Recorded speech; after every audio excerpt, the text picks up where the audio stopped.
Okie dokie. This is the fourth functional algebra lecture here. And as usual, most of my lectures are just to introduce you to the ideas. Very rarely will I take an idea, of course, and exploit it as much as it can be explored. This is a very large field to study. I hope in the future to do some what's called functional derivatives and functional integrals, basically what's called functional calculus, which is not your normal calculus. It's calculus of functions within functions. But for right now, we're going to stop with this last lecture. So let's take a look at this, what we're going to discuss today.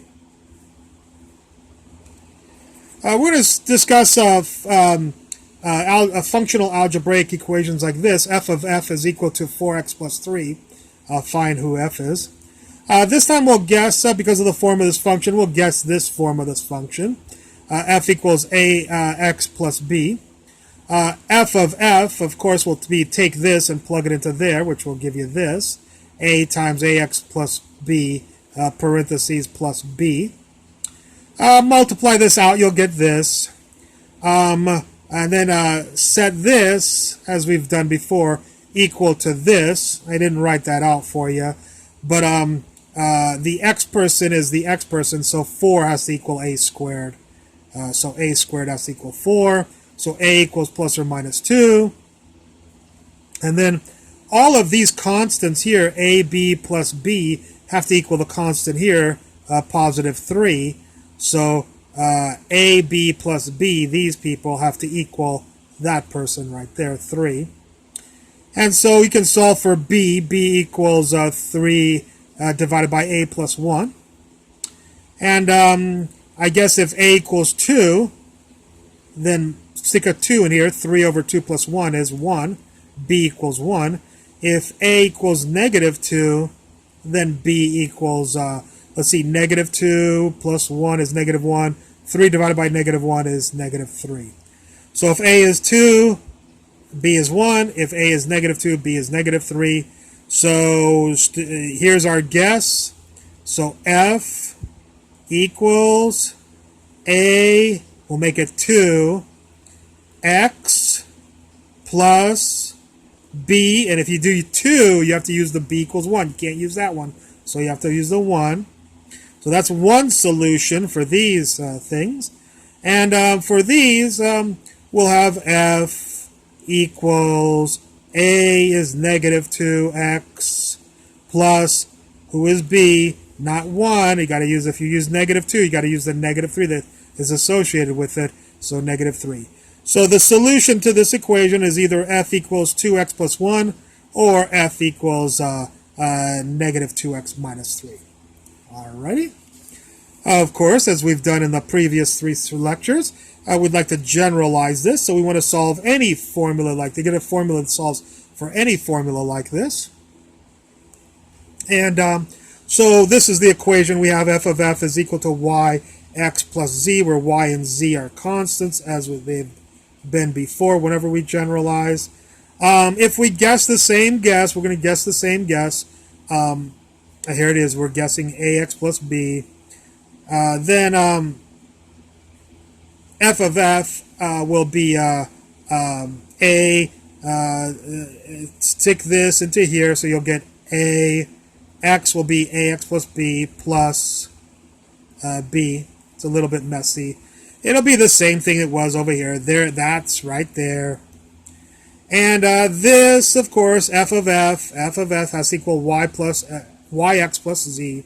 So this has to equal this. So this is this, because of over here, all these equals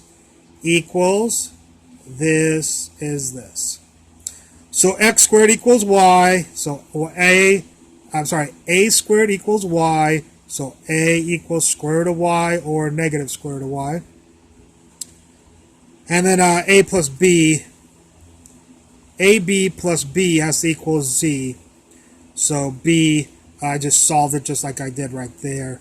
B equals z over a plus 1. It's the same thing that's there. The z here was 3. Here it was just z.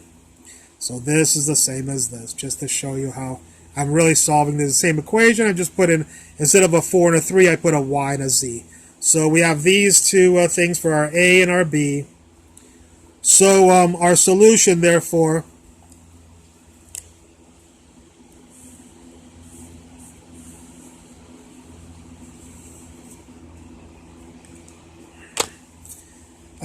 this was our guess. So who is Mr. Y? I'm sorry, our guess was a, x plus b. So who's a? A is square root of y times x plus b. If you use square root of y and you plug it into here, you'll get z divided by 1 plus square root of y. Now we've got to do the solution when a equals negative square root of y. So f equals a negative square root of y times x plus b z divided by a negative, not the positive, negative square root of y plus $1 right there. So if we have this equation, these are our two solutions. Now, we want to generalize. So again, go look up my lecture number 3. This is lecture 4. It should be the one just before this one.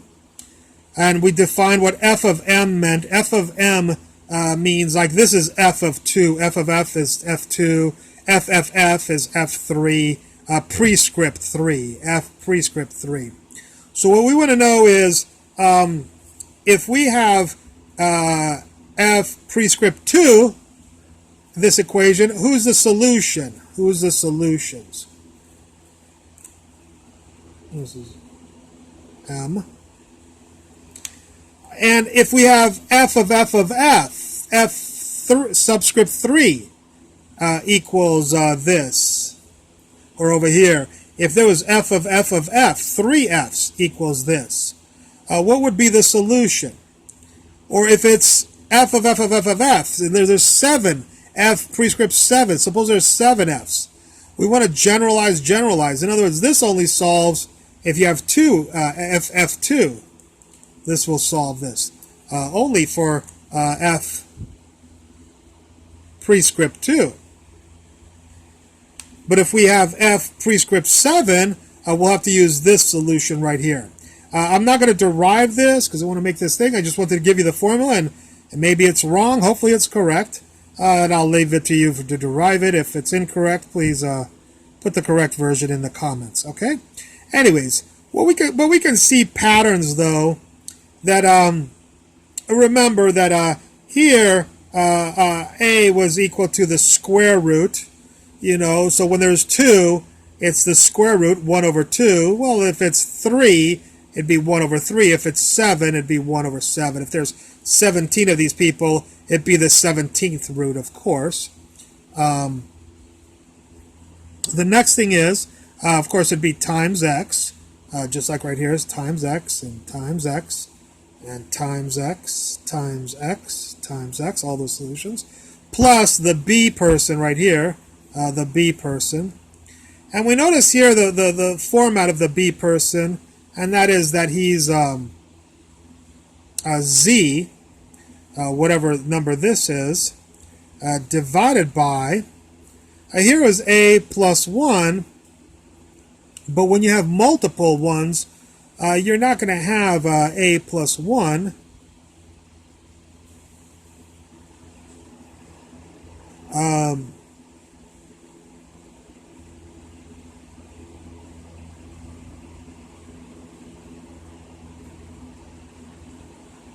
Actually, I'm sorry.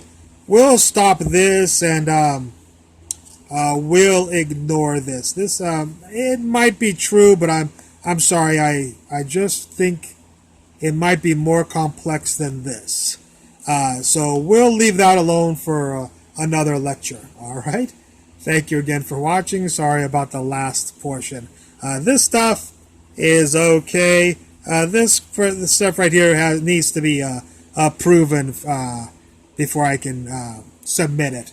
All right, so do not do not assume this is correct unless you prove it yourself, okay? This may be faulty in logic. Thank you very much for watching. And I'll try to put some errata, or I'll put if I do make a videotape of this, a video film of this, I'll put it in the description of this video. Okay.